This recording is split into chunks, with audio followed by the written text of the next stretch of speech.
வணக்கம் doctor Tharoor. Welcome to Welcome to you. Good to see you. Thank you. Tamil Nadu பயணம் எப்படி போயிட்டு இருக்கு? So far it's been too brief. இதுவரைக்கும் ரொம்ப நல்லா இருக்கு. சென்னை எனக்கு ரொம்ப பிடிச்ச ஊரு. தமிழ் மக்கள் ரொம்ப அன்பானவங்க. So warm and hospitable. Tamil Nadu, Tamil கலாச்சாரம், தமிழ் மக்கள்லாம் பத்தி உங்க புத்தகங்கள்ல நிறைய எழுதிருக்கீங்க. Absolutely. I'm a big fan. நிச்சயமா தமிழ்நாட்டோட பெரிய ஃபேன்னா. தமிழ் தானே இந்தியாவோட பழமையான மொழி. One of the most extraordinarily rich உலகத்திலேயே பழைய மொழி. ஆமா, பழமையான மொழிகள்ல ஒண்ணு. ஒரு எழுத்தாளரா தமிழோட வளமான இலக்கியங்கள் மேல எனக்கு பெரிய மரியாதை உண்டு. When you think of how old, for example, Tiruvalluvar's sayings are. உதாரணத்துக்கு திருக்குறள் எவ்வளவு தொன்மையானது. இந்தியாவோட முக்கிய வரலாற்று பக்கங்கள் தமிழ்நாட்டுடையது தானே. Our history and culture have come from Tamil Nadu. One has to feel admiration. Before we talk about your electoral process, உங்க தேர்தலை பற்றி விரிவா பேசுறதுக்கு முன்னாடி நீங்க காங்கிரஸ் தலைவரானா தமிழ்நாட்டுக்கு, தமிழ் மக்களுக்கு என்ன பயன்? Well, first of all, I think they will be happy. முதல்ல காங்கிரஸ் புத்துயிர் பெறும். இதனால தமிழ்நாடு பயனடையும். தமிழ்நாட்டுல காங்கிரஸ் திமுகவோட கூட்டணி வச்சு நல்லாவே இருக்கு. ஆனா பல மாநிலங்கள்ல கவலைக்குரிய நிலையில கட்சி இருக்கு. கட்சிக்கு புது ரத்தம் பாய்ச்ச வேண்டிய நேரத்துல நாம இருக்கோம். அதுதான் என்னோட நோக்கம். That's what my campaign is about. Doctor Tharoor, இந்த தேர்தலில் போட்டியிடணும்னு எப்படி முடிவு செஞ்சீங்க? I'll be very honest with you. I felt that, there were so many people who were... உங்ககிட்ட வெளிப்படையாவே சொல்றேன். பலர் என்கிட்ட வந்து தலைமை மீது அதிருப்தியை வெளிப்படுத்தி வந்தாங்க. அவங்களால இத வெளியில பேச முடியல. இதுல சிலர் மட்டும் வெளிப்படையாவே கடிதம் ஒண்ணு எழுதணும். urging that some matters be attended. G23 சொல்றீங்க. Yeah, I don't really like that name that was invented by the media. It was a couple. அந்த பேரை வச்சது மீடியா தான். அதுல எனக்கு ஏற்பில்லை. சில மூத்த தலைவர்கள் இந்த கடிதத்தை எழுதணும். 100 பேரை சைன் போட வைக்க திட்டம். லாக்டவுனால எல்லாராலையும் டெல்லிக்கு வர முடியல. But there was a widespread sentiment in the party. டெல்லியில இருந்தவங்க மட்டும் சைன் பண்ணோம். கட்சியில இருக்கிற பரவலான எண்ணத்தை தான் நாங்க இதுல வெளிப்படுத்தணும். ஆனா இதுல சில தலைவர்கள் இப்போ கட்சியை விட்டே போயிட்டாங்க. சீர்திருத்தங்களை, மாற்றங்களை ஆரோக்கியமான வகையில வலியுறுத்துறது தான் எங்களோட நோக்கம். நாங்க கட்சிக்கோ தலைமைக்கோ எதிரானவங்க இல்ல. நாங்க வலியுறுத்துறது மாற்றத்தை. எப்படியோ இந்த குழுவோட குரலா நான் உருவாயிட்டேன். They're simply saying we want things to be done in a different way.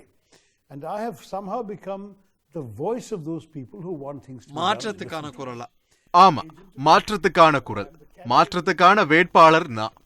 So I don't want to do this for any other purpose. பாஜகவோட பலத்தை எதிர்கொள்ள காங்கிரஸை தயார் செய்வதுதான் என்னோட ஒரே நோக்கம். கட்சிக்கு புத்துயிர் கொடுத்து, ஊக்கம் கொடுத்து சீர்படுத்தணும்னா பிஜேபியை இன்னும் வலுவா எதிர்கொள்ள முடியும்னு நான் நம்புறேன். I believe we will be better equipped to take on the BJP than otherwise. how confident are you about the... இந்த தேர்தல் நியாயமா நடுநிலையா நடக்கும்னு நம்புறீங்களா?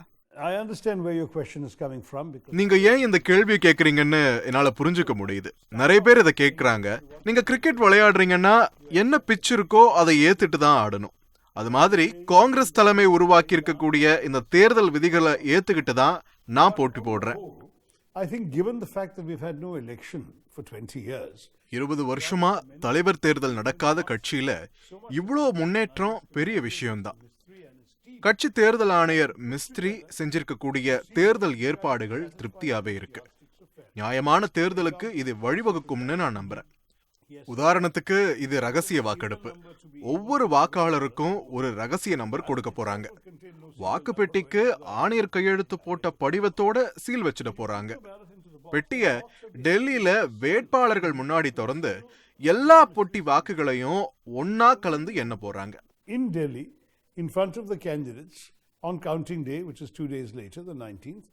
And it will be open. அதனால யாருக்கு ஓட்டு போட்டான்னு ஸ்பெசிஃபிக்கா தெரிஞ்சுக்க முடியாது. அதனால ரகசியமான நியாயமான தேர்தல் முறையாதான் இருக்க போகுது. Secret ballot and a fair process in that way, and I welcome that because that is the only way in which we can be truly sure. எந்த அச்சுறுத்தலும் இல்லாம ரகசியம் காத்து எல்லாராலையும் ஓட்டு போட முடியும். ஆனா தமிழ்நாட்டுல பாத்தீங்கன்னா ஒரு தவறான கருத்து பரப்பப்படுது. From the press today in Tamil Nadu, some people have indeed been given very misleading information that there is தலைமையின் வேட்பாளர் கார்கே அப்படின்னு. exactly. ஆமா, நான் ஏதோ கட்சிக்கு எதிராக கிளர்ச்சி செய்யற மாதிரி என்னோட தொடர்பு வச்சுக்கிறது ஆபத்துன்னு. Will bring adverse consequences. Gandhi குடும்பத்துடைய நடுநிலை மேல உங்களுக்கு உண்மையிலேயே நம்பிக்கை இருக்கா? Look, I trust the word of கட்சி தலைவர் சோனியாவோட வார்த்தைகளை நான் நம்புறேன். கால் நூற்றாண்டா கட்சியை வழிநடத்தினவங்க அவங்க என்கிட்ட பொய் சொல்லணும்னு எந்த அவசியமும் இல்ல. சோனியா என்கிட்ட சொன்னது, நானா ஒரு வேட்பாளரை நிறுத்த மாட்டேன், நானும் என் குடும்பத்துல எல்லாரும் நடுநிலையா இருப்போம்னு சொன்னாங்க. நீங்க போட்டியிடுங்கன்னு என்ன ஊக்கப்படுத்தினாங்க. போட்டி இருப்பது நல்லதுன்னு சொன்னாங்க. பாத்தீங்கன்னா இந்த போட்டியால நன்மைதான் ஏற்பட்டிருக்கு. மீடியால நீங்க எல்லாம் எப்படி கவனிக்கிறீங்க பாருங்க. காங்கிரஸ் பத்தி பாசிட்டிவ் கவரேஜ் வந்து வருஷ கணக்காச்சு. கடந்த ஒரு வாரமா எவ்வளவு பாசிட்டிவ் கவரேஜ் கட்சிக்கு. இதுவே சாட்சி இல்லையா? actually strengthened the Congress party. உங்களுடைய நடுநிலைமையை ஏன் வெளிப்படையா அறிவிக்க கூடாது? ஆமா, தேர்தல் ஆணையர் மிஸ்திரி மூலமா இத தெளிவுபடுத்தி இருக்காங்க. மிஸ்திரி சொல்லியிருக்காரே தெளிவா. ஆனா காந்தி குடும்பம் சொல்லல. Gandhi, Mrs. Priyanka I Gandhi, mean, Mr. they Rahul don't Gandhi. normally speak much to the அவங்க பொதுவா ஊடகங்கள்ல அவ்வளவா பேச மாட்டாங்க. நீங்களே சொல்லுங்கன்னு நான் காந்திகளை கேட்டிருக்கேன். முதல்ல கட்சி செய்தி தொடர்பாளர், பின்னாடி தேர்தல் ஆணையர் மிஸ்திரி தெளிவா இத பத்தி அறிவிச்சிருக்காங்க. தேர்தல் ஆணையர் சில கட்டளைகளை கூட பிறப்பிச்சிருக்காரு. கட்சி நிர்வாகிகள் எந்த வேட்பாளருக்கும் ஆதரவா செயல்படக்கூடாதுன்னு அவர் அறிவிச்சிருக்காரு. He says that if the office bearers, உங்க மாநிலம் கேரளால என்ன நடந்துட்டு இருக்கு? I think there have been perhaps some missteps on the part. கட்சி கட்டளைக்கு முன்னாடி சில மாநில தலைவர்கள் சில அதிக பிரசங்கித்தனமா ஏதாவது செஞ்சிருக்கலாம். 3ஆம் தேதி கட்சி அறிவிப்பு வந்த பிறகு எல்லா நிர்வாகியும் அப்படி நடந்துக்கல. So there were 2 or 3 days in which perhaps statements were made that would not have been made if the directive had come a little earlier. Ramesh Chennithala கார்கேக்கு பிரச்சாரமே செய்யறாரு. He's not an office bearer. அவர் முன்னாள் நிர்வாகி, அவருக்கு அந்த உரிமை உண்டு. Have leaders from Tamil Nadu reached out? Tamil Nadu Congress தலைவர்கள் உங்களை ஆதரிக்கிறாங்களா? பலர்கிட்ட நான் பேசியிருக்கேன். யார் யார்கிட்ட? I don't think it's fair to name them. பேர் சொல்றது சரியா இருக்காது. ஒண்ணு மறந்துடாதீங்க, பெரிய தலைவரோ இல்ல சாதாரண நிர்வாகியோ எல்லாருக்கும் ஒரே ஓட்டு தான். Same value, and they're entitled to their own opinion. யாருக்கும் வாக்களிக்க அவங்களுக்கு உரிமை உண்டு. எல்லா வாக்குகளும் எனக்கே வரணும்னு நான் எதிர்பார்க்கல. Any electorate will unanimously like Mr. Kharge. I think there will be a division of வாக்குகள் இருவருக்கும் பிரியும். இது நியாயமும் கூட. ரகசிய வாக்கெடுப்புன்றதுனால யாருக்கு ஓட்டு போடுறாங்கன்னு தெரியாது. in a secret ballot. No one needs to know how you or I vote. We have the right to vote, we vote. That's it. What was encouraging from the Congress's point of view was எனக்கு ஆச்சரியம் என்னன்னா, பொதுமக்கள் எனக்கு கொடுக்கிற ஆதரவு தான். பலர் இதுல காங்கிரஸ் வாக்காளர்களே இல்ல. நான் இருக்கிறதுனால எனக்கு வந்து ஆதரவு தெரிவிக்கிறாங்க. என் போட்டி மூலமா நடக்கிற நல்ல விஷயம் இது. that is part of the appeal that I have been able to offer the Congress. A lot of people who asked me to put forward my candidacy. உங்களால காங்கிரஸ்க்கு முந்தைய தேர்தல்ல வாக்களிக்காதவங்களை கூட கவர முடியும்னு சொல்றாங்க. பொதுமக்கள் வாக்குகளை என்னால கவர முடியும்னு பலரும் கருதுறாங்க. இன்னைக்கு கூட வந்தவங்க பலர் என் மீதான அன்புல நம்பிக்கையில வந்தாங்க. Because you attract these votes. That was the reason why I was where I am today. இன்னைக்கு வந்த காங்கிரஸ் பிரமுகர்கள் சிலருக்கு தலைவர் தேர்தல்ல வாக்கு கூட கிடையாது. எனக்காக மக்கள் வராங்கன்றது கட்சிக்கான செய்தி. இது எனக்கு நம்பிக்கை தருது. It's a message to the party that there are voters willing to come only because of me, and that I'm very happy to convey that message. Gandhi குடும்பம் உங்களுக்கு வாக்களிக்கும் நினைக்கிறீங்களா? காந்தி குடும்பத்தினர் உட்பட எல்லாரையும் எனக்கு வாக்களிக்கும்படி கேட்பேன். யாருக்கு வாக்களிப்பதுன்றது அவங்களோட உரிமை. உங்க தலைமை உருவானா காந்தி குடும்பம் என்ன பங்காற்றும்? Look, I think it's very clear that the Gandhi family is a major asset to the Congress party. Gandhi குடும்பம் காங்கிரஸோட பெரிய பலம். யார் காங்கிரஸ் தலைவரா வந்தாலும் இந்த பலத்தை பயன்படுத்தாம இருப்பது பைத்தியக்காரத்தனம். உதாரணத்துக்கு பாரத் ஜோடோ யாத்திரையை எடுத்துக்கோங்க. ராகுல் காந்திக்கு கிடைக்கிற அன்பையும் ஆதரவையும் பாருங்க. அவரை பார்க்க ஆதரவு தெரிவிக்க காலையில 6:30 மணிக்கெல்லாம் அவ்வளோ பெரிய கூட்டம் வருது. இத பார்க்கும்போது இந்திய மக்கள் காந்தி குடும்பத்து மேல இன்னும் வச்சிருக்கிற அன்பையும் அபிமானத்தையும் உணர முடியுது. கேரளா, கர்நாடகா, தமிழ்நாட்டுல நம்ம பார்த்த காட்சிகள் காந்தி குடும்பம் கட்சியின் பெரிய பலம், சொத்துன்னு உணர முடியுது. அவங்களுக்கு தலைமை பொறுப்பு வேண்டாம்னாலும் நாங்க அவங்களுடைய பங்களிப்பை உறுதி செய்யணும். Urge them to please stay involved even if they don't want the presidency of the party. உங்க நிர்வாகத்துல யார் இறுதி முடிவு எடுப்பார்? நீங்களா, காந்தி குடும்பமா? No, listen, I mean, obviously it depends on the issue. அது பிரச்சனையை பொறுத்தது. காந்தி குடும்பம் கட்சியில அவங்க ரோல தலைவரோட பேசி முடிவு செய்யணும்.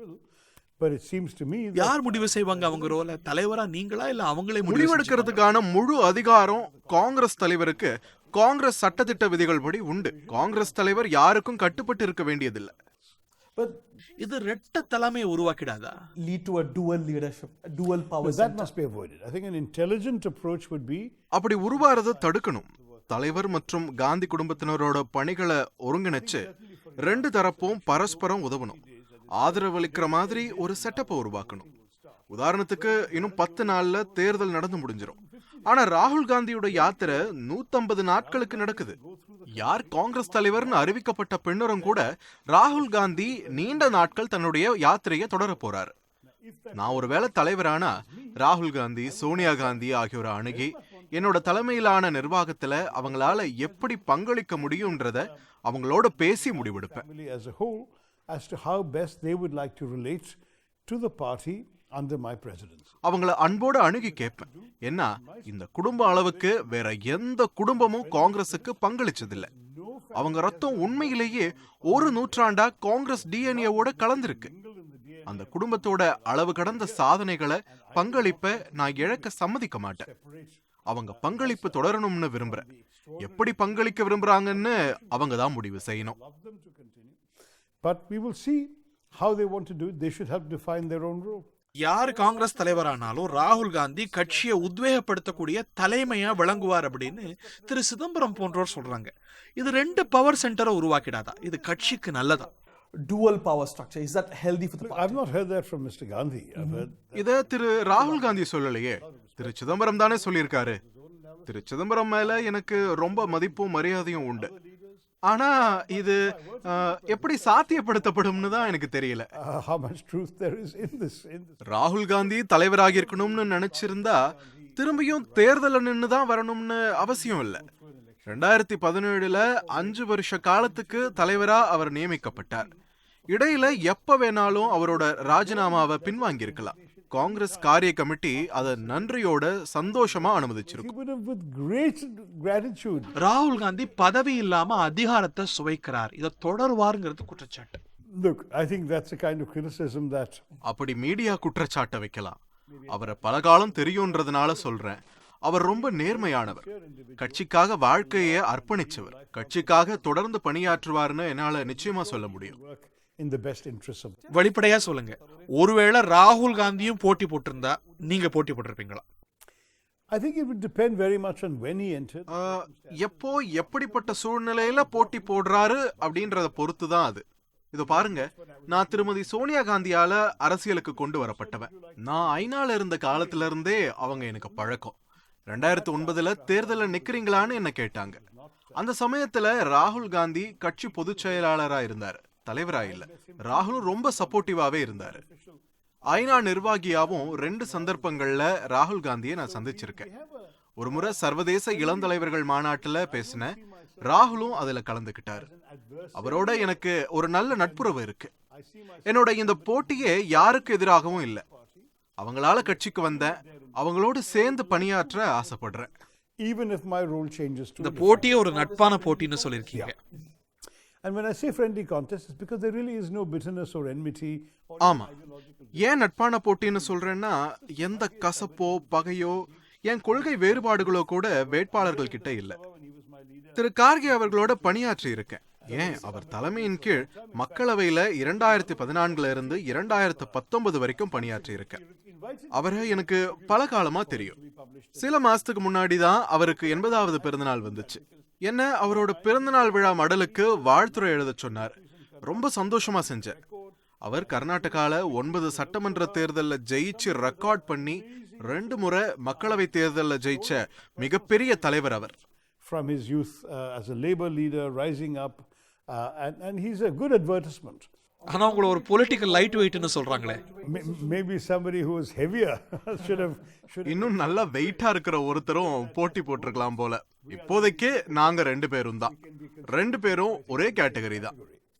காங்கிரஸ் தலைவரா என்ன சீர்திருத்தங்களை செய்வீங்க? So I published a manifesto which I did on the day of the nomination. வாக்குறுதிகளை வெளியிட்டிருக்கேன். முக்கியமா 10 வாக்குறுதிகள். பிரதானமான விஷயங்கள் அதுல என்னன்னு பார்த்தோம்னா, கட்சியில அதிகாரத்தை பரவலாக்கணும், அதிகாரத்தை தலைமை கழகத்தில இருந்து தொண்டர்கள் கிட்ட கொண்டு போகணும். காங்கிரஸ்ல பாராளுமன்ற குழு போன்ற செயலிழந்த அமைப்புகளை புதுப்பிக்கணும். Dormant like the parliamentary board or elections to the working committee to implement the proposals of the Udaipur பிரகடனப்படி 50% சீட்டுகளை 50 வயசுக்கு கீழே இருக்கிற வேட்பாளர்களுக்கு கொடுக்கணும். தலைவரா இருக்கிறதுக்கு காலவரம்பு, ஒருத்தருக்கு ஒரு பதவி, இந்த மாதிரி one party post and so on. That to my mind is அதிகாரமய கலாச்சாரத்தை ஒழிக்கிறது. well, அந்த வார்த்தை என்னோடது இல்ல. பத்திரிகைகள் அப்படி குறிப்பிட்டாங்க, நான் அதை ஏத்துக்கிட்டேன். what I meant by that was not that anything. நான் என்ன சொல்ல வந்தேன்னா, பதவியில் இருக்கிற யாரையும் நான் குறிப்பிடல. எல்லா முடிவுகளையும் டெல்லியில உட்கார்ந்தே எடுக்க கூடாதுன்னு தான் சொல்றேன். We even developed this habit of PCCs passing one-line resolutions saying we entrust the decision. இதற்கு காந்தி குடும்பம் பொறுப்பில்லையா? Look, கட்சியில இப்படி ஒரு கலாச்சாரம் உருவாகி இருக்கு. எல்லாருக்கும் அதுல பொறுப்பு இருக்கு. அத முன்மொழிந்தவங்கள்ல இருந்து கடைபிடிச்சவங்கள்ல இருந்து எல்லாருக்கும் பொறுப்பு இருக்கு. For what happened and how it happened. இன்னொரு கருத்து, 2 வேட்பாளர்களும் தென்னிந்தியர்கள். பாஜக கோட்டையா இருக்கிற ஹிந்தி மாநிலங்கள்ல உங்களால என்ன பண்ண முடியும்? The BJP bastion. True, but first of all, உண்மைதான். காங்கிரஸ் தலைவர் தேர்தலையே ஹிந்தி மாநில வாக்காளர்களை நான் கவரணும். ஏன்னா பெரும்பாலான கட்சி வாக்காளர்கள் ஹிந்தி மாநிலத்தவர்கள் தான். ஹிந்தில தான் தொடர்ந்து பேசிட்டு வரேன், பேட்டி கொடுக்கறேன். ஹிந்தி மாநிலங்களுக்கு போய் அங்க பிரச்சாரமும் பண்ண போறேன். என்னை பத்தி என்ன பிம்பம் இருக்குன்னு எனக்கு தெரியும். இவரு நுனிநாக்குல இங்கிலீஷ் பேசுற மேட்டுக்குடின்ட்டு. elite and I'm not somebody who எனக்கு ஹிந்தி நல்லா தெரியும். ஹிந்தில நிறைய ஸ்பீச்சும் கொடுத்துருக்கேன். நான் பார்லிமெண்ட்ல இருந்து வரும்போது டிவிக்காரங்க தினமும் ஹிந்தில தான் பேட்டி எடுத்துட்டு போவாங்க. இப்படிலாம் இருந்தாலும் என்னை பத்தி தப்பா தான் பரப்பப்படுது. because there's plenty of evidence on YouTube of my speaking Hindi. But in any case, I'll do more of it. The overwhelming perception is otherwise. ஆனா உங்களை பத்தின பிம்பம் நீங்க ஒரு இங்கிலீஷ் பேசுற மேட்டுக்குடின்னு. That's the image that has been built up and not by me. அது நான் இல்ல. அப்படி ஒரு பிம்பத்தை உருவாக்கி வச்சிட்டு இருக்காங்க. நான் ஒரு சாதாரண மிடில் கிளாஸ் குடும்பத்துல பிறந்தவன். எனக்கு எந்த அரசியல் குடும்ப பின்புலமும் கிடையாது. என் படிப்பால உழைப்பால உயர்ந்திருக்கேன். ஐநா ராஜதந்திரியான பின்னாடி இந்திய அரசியலுக்கு அதன் அடிப்படையில வந்தேன். நான் பாராஷூட்ல இருந்து வந்து ஒன்னும் குதிக்கல. ராஜ்யசபால நான் மக்களவை தேர்தலையும் போட்டி போட்டு ஜெயிச்சேன். I didn't come in as a parachute candidate into the Rajya Sabha. I had to fight for the Lok Sabha. 2 முறை. 3 times. இல்ல 3 முறை ஜெயிச்சிருக்கேன். என்ன ஏதோ மேட்டுக்குடி அரசியல்வாதின்னு சொல்றது சரியில்லை. தேர்தல்ல ஜெயிக்க மக்களோட தொடர்புகளை ஏற்படுத்தி அவங்களுக்காக உழைச்சு ஜெயிச்சிருக்கேன். To show absolute contact with ordinary voters in order to be elected. And in my life, I have had very good experiences which were not what one might call elite experiences. என் சாதாரண பின்புலத்தையோ என் சாதாரண குடும்ப உறுப்பினர்களையோ நான் மறைப்பதில்லை. Any of my less fortunate family members or anything like that, we are all one family, we are all one party. கட்சியிலையும் அப்படிதான். எல்லா பின்புலத்தில இருந்தும் வர்ற தொண்டர்களோடு உழைக்கிறவனா.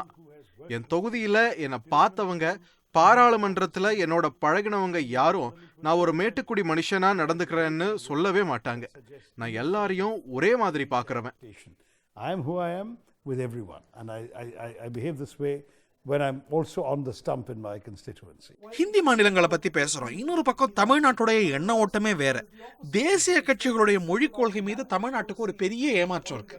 ஆனா உங்களுடைய தனிப்பட்ட மொழிக் கொள்கை தமிழ்நாட்டோட ரொம்ப ஒத்து போகுதுன்னு கருதுறேன். Very much so.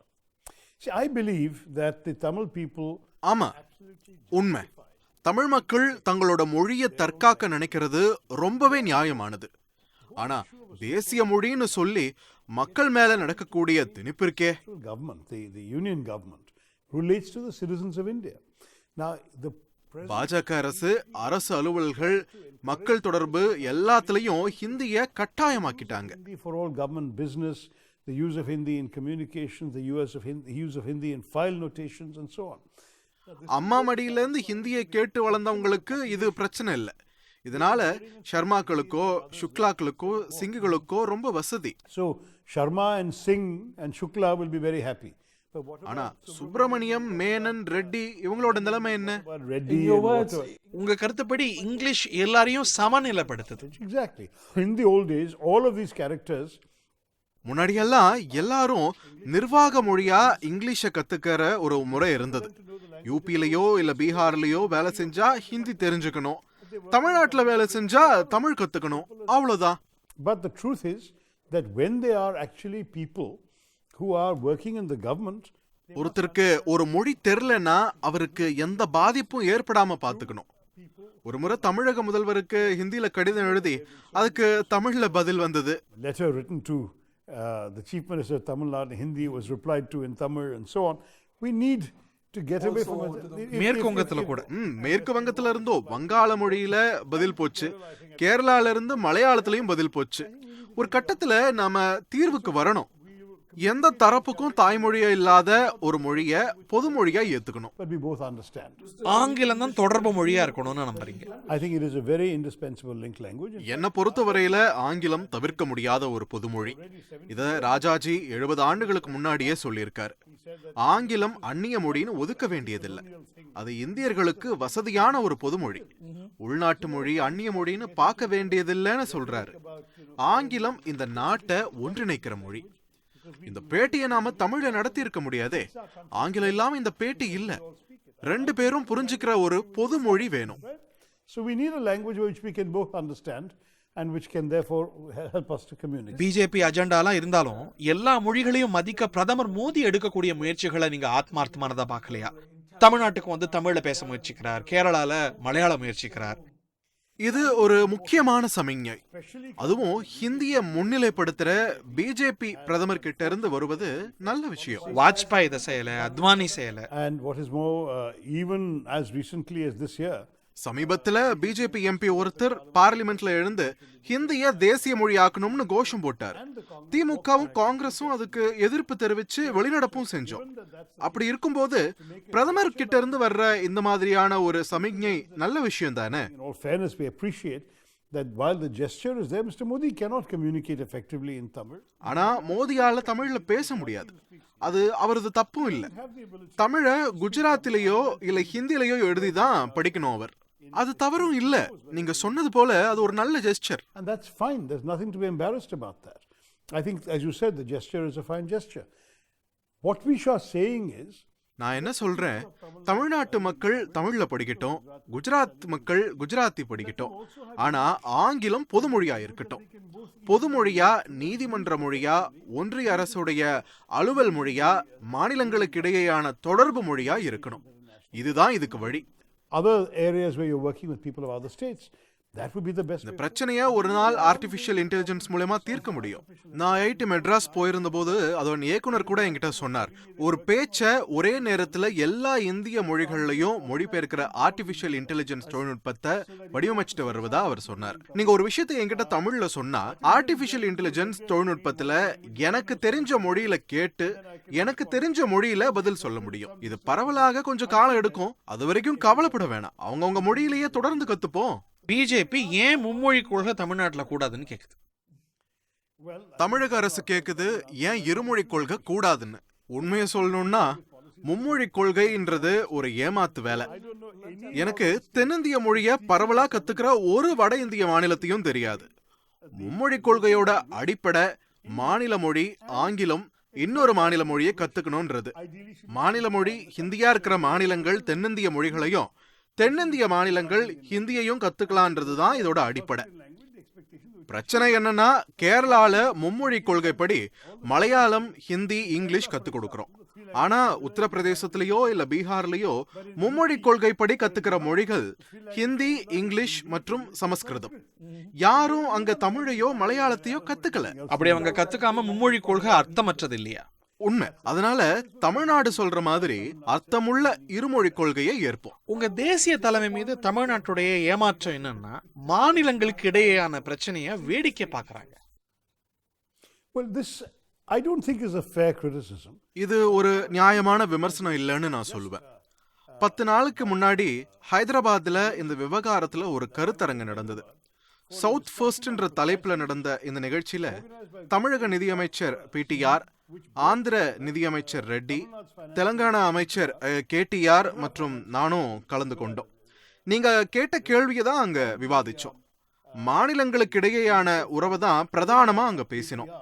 தேச விரோதம், பிரிவினைவாதம்னு சொல்லிடுவாங்களோன்னு பயப்படாம கருத்துகள் அங்க முன்வைக்கப்பட்டது. ஒன்றிய மாநில உறவுகள், மாநிலங்களுக்கு இடையேயான உறவுகள் எப்படி இருக்கணும்னு பேசும்போது 91வது சட்ட திருத்தம் பத்தி பேசணும். 91வது சட்ட திருத்தம் 2026 அமலானா மாநிலங்களுடைய பிரதிநிதித்துவ அளவு பெரிய அளவுல மக்களவையில மாறிடும். மக்கள் தொகை அதிகரிச்சிருக்கக்கூடிய ஹிந்தி மாநிலங்களோட பிரதிநிதித்துவத்துக்கும் மக்கள் தொகையை கட்டுப்படுத்தி இருக்கக்கூடிய தென் மாநிலங்களுக்கான பிரதிநிதித்துவ அளவும் மாறும். Between the Hindi belt states whose populations have gone up and the southern states. மக்கள் தொகையை குறைச்ச மாநிலங்களுக்கு அவங்களோட முன்னேற்றத்துக்காக தண்டிக்க கூடாது. Punish us for reducing the population. They should not feel that they're being punished for their development. முல்லை பெரியார் விவகாரத்துல உங்ககிட்ட நடுநிலைமை எதிர்பார்க்க முடியுமா? முல்லை பெரியார் அது 2 தென் மாநிலங்களுக்கு இடையேயான பிரச்சனை. காங்கிரஸ் தலைவரா ஒரு மாநிலத்துக்கு அநீதி நடக்கும் போது என்ன செய்வீங்க? தீர்ப்புகளை அப்பட்டமா ஒரு மாநிலம் மீறும் போது என்ன செய்வீங்க? Now, in the case of Mulla Periyar, what the Kerala position has been is... முல்லை பெரியார் விவகாரத்துல கேரளத்துல கவலைன்னு என்னன்னு பார்த்தோம்னா 100 ஆண்டுகளுக்கும் பழமையான அந்த அணை உடைஞ்சா என்ன செய்யறதுன்றதுதான். கேரளத்தோட செலவுல அதே போல புதிய அணை கட்டி அதே அளவு தண்ணீரை தமிழகத்துக்கு தரலாம். And then decommission and break down the old dam. That's all. அணை பலமா இருக்குன்னு நீதிமன்றத்துடைய வல்லுநர் குழுவே சொல்லியிருக்கு. How long can it remain safe? எவ்வளவு காலம் பலமா இருக்கும்? லட்சக்கணக்கான மக்களோட வாழ்வாதாரம் இதனால அழிஞ்சு போகும் அந்த அணை உடைஞ்சா.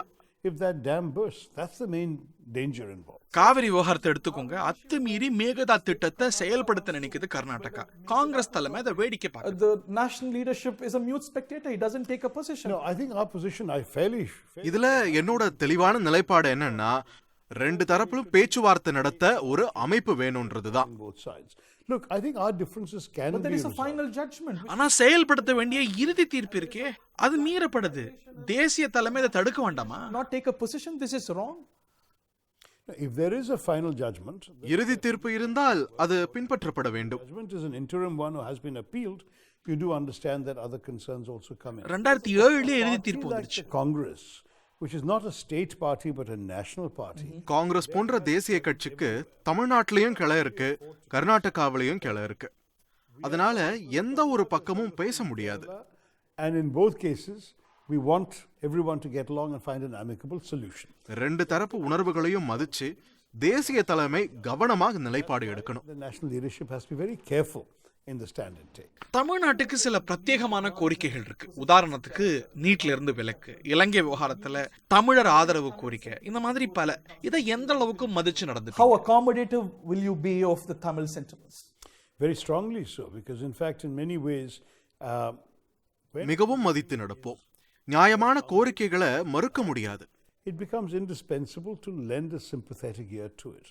உதாரணத்துக்கு நீட் விவகாரத்தை எடுத்துக்கிட்டா மாநில அளவுல கல்லூரியில படிச்சு மாநில அளவுல மருத்துவம் பார்க்க நினைக்கிற மாணவர் தேசிய தேர்வை ஏன் எழுதணும்? To graduate from Tamil language, Tamil state institutions and work and practice in Tamil Nadu, why can't they take a state examination if that's what they wish to do? தேசிய அளவுல மருத்துவம் படிச்சு மருத்துவம் செய்ய நினைக்கிற மாணவர் நீட் தேர்வை எழுதலாம். அதுக்கு தேசிய தேர்வு தேவை. That's the only way there can be a national yardstick to judge their skills versus somebody from another state. நம்ம சிஸ்டம்ல என்ன பிரச்சனைனா ஒரு மாநிலத்துல தாராளமா மார்க் போடுவாங்க, இன்னொரு மாநிலத்துல ஸ்ட்ரிக்டா மார்க் போடலாம். ஒரு மாநிலத்துல கொடுக்கிற 98 மார்க்க இன்னொரு மாநிலத்தோட 98 மார்க்கோட ஒப்பிட முடியாது. And therefore, comparing, say, 98% from Kerala with 98% from Karnataka and 98% from Rajasthan, ரெண்டும் ஒண்ணு கிடையாது.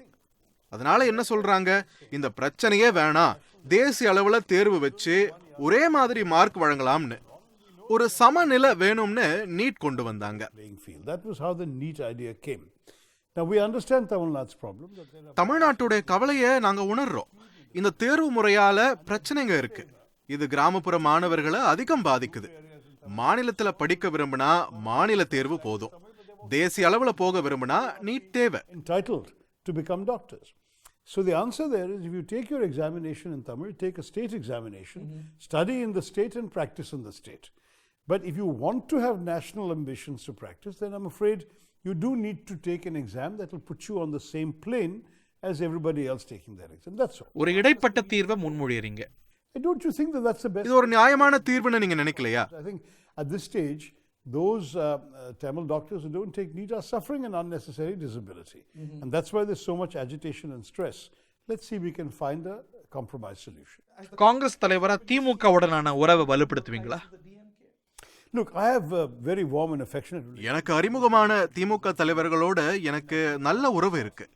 திமுகவுடனான உறவு எப்படி இருக்கணும், இன்னும் வலுப்படுத்தணுமா எப்படின்னு மாநில தலைமை தான் எங்களுக்கு சொல்லணும்.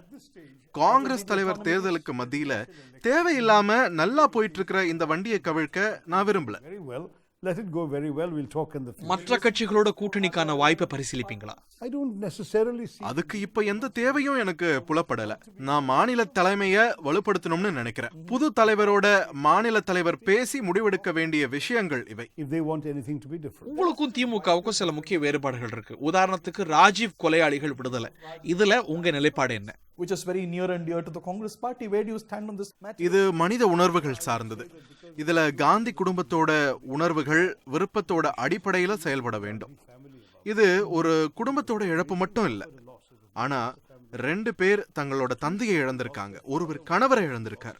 அவங்க உணர்வுகளை கருத்துல கொள்வது ரொம்ப ரொம்ப முக்கியம். Respected more than anyone. ராகுல் காந்தி அவங்கள மன்னிச்சிட்டு தான் சொல்லியிருக்காரு. Forgiven those people.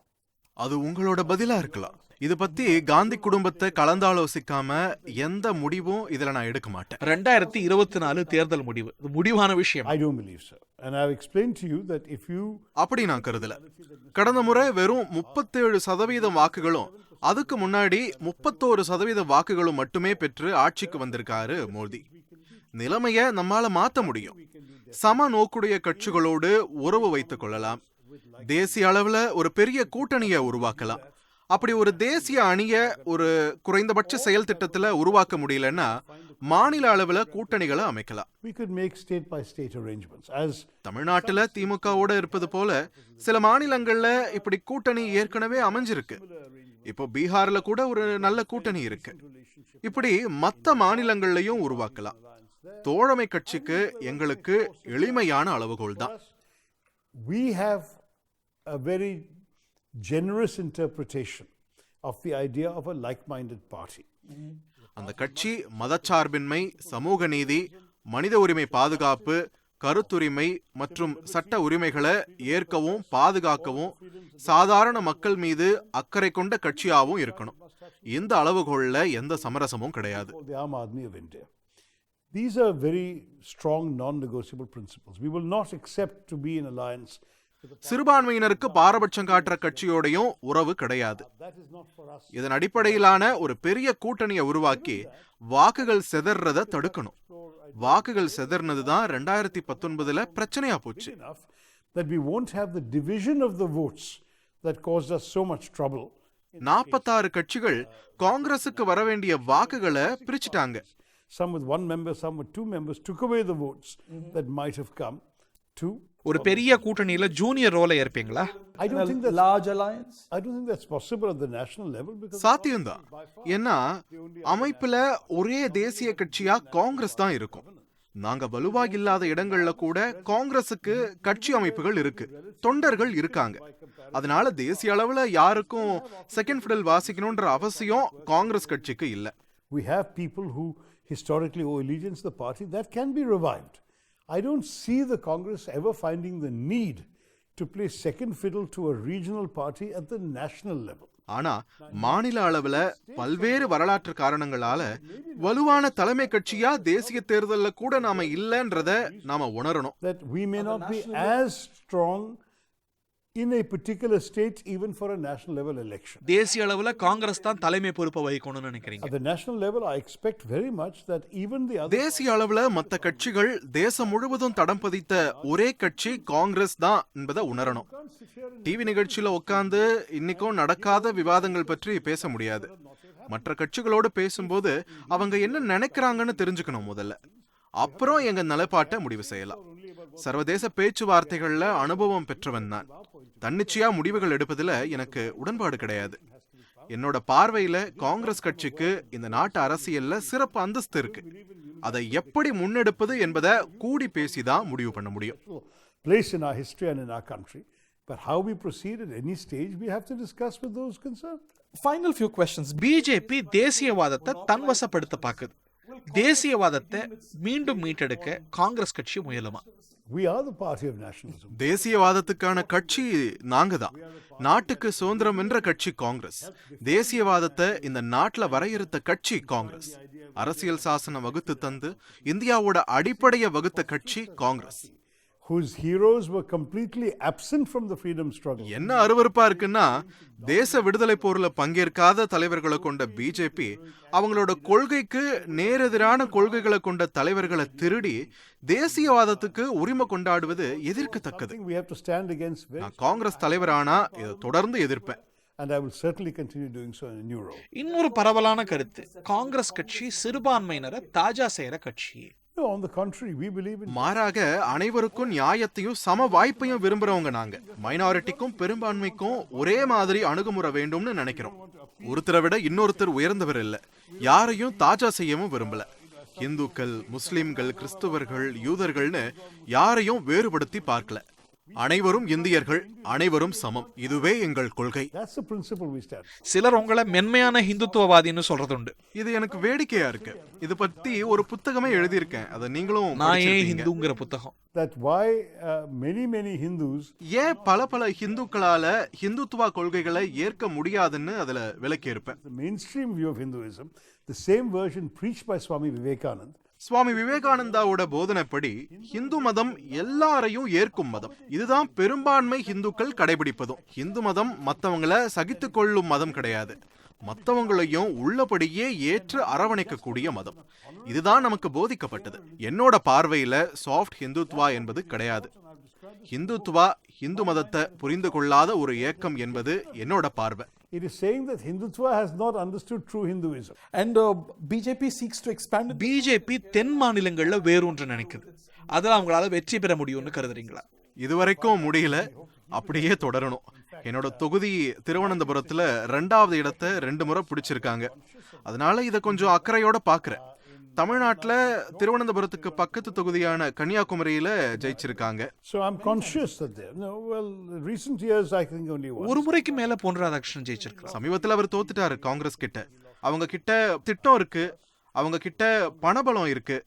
அவங்க கிட்ட இல்லாத விஷயம் மக்களுடைய ஏற்பு. They have ambitions and plans, they have money and they have organization. What they don't have is any appeal to the sentiments of the people. Kerala மக்களோ தமிழக மக்களோ பிஜேபி இயல்பு போல இஸ்லாமிய வெறுப்பாளர்கள் இல்ல. ஹிந்து, ஹிந்தி, ஹிந்துஸ்தான் கொள்கை தமிழகத்திலேயோ இல்ல கேரளத்திலேயோ எடுபடாது. ஆந்திரா, தெலுங்கானாலையும் எடுபடாது. ஆனா அவங்க முயற்சி செய்வாங்க. அவங்க கிட்ட அதுக்கான வளம் இருக்கு. ஆனா தெற்கு மக்கள் தொடர்ந்து எதிர்ப்பாங்க. But they will try, they have the means, they want to try, and we must also have the ability to resist. You believe South will remain a tough nut for them to crack? Absolutely, like the Gaulish village in the Asterix comics. We will hold out. Congress கட்சி வரும் தேர்தல்ல பிரதமர் வேட்பாளரை நிறுத்துமா? பின்னாடி முடிவு பண்ண வேண்டியதெல்லாம் இப்பவே கேக்குறீங்க.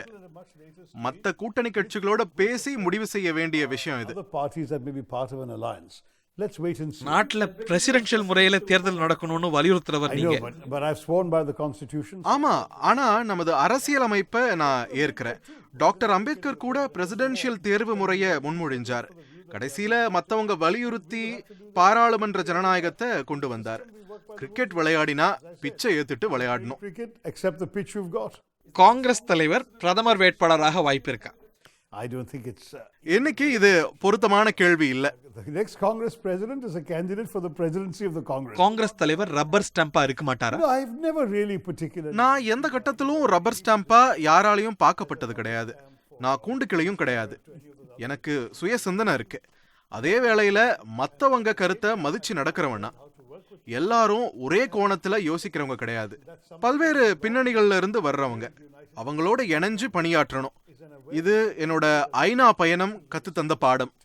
People have different backgrounds, different interests, and you have to be able to deal with them find common ground and move forward. நிகழ்ச்சியோட இறுதி பகுதிக்கு வந்துட்டோம். தமிழக காங்கிரஸ் வாக்காளர்களுக்கும் தமிழக மக்களுக்கும் உங்களுடைய செய்தி The என்ன? message to the delegates of Tamil Nadu and the people of Tamil Nadu is the same with one difference. இருவருக்கும் ஒரே செய்திதான். வலுவான இந்தியா உருவாக வலுவான காங்கிரஸ் தேவை. தமிழக காங்கிரஸ் வாக்காளர்களுக்கு என்னோட வேண்டுகோள், 17ஆம் தேதி சத்தியமூர்த்தி பவனுக்கு வந்து எனக்கு வாக்களியுங்கள். நான் மாற்றத்துக்கான வேட்பாளர்.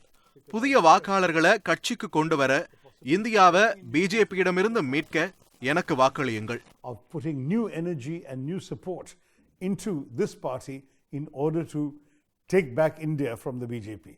All the best, Dr. Tharoor. வாழ்த்துக்கள். Thank you very much. Thank you very much. Vanakkam.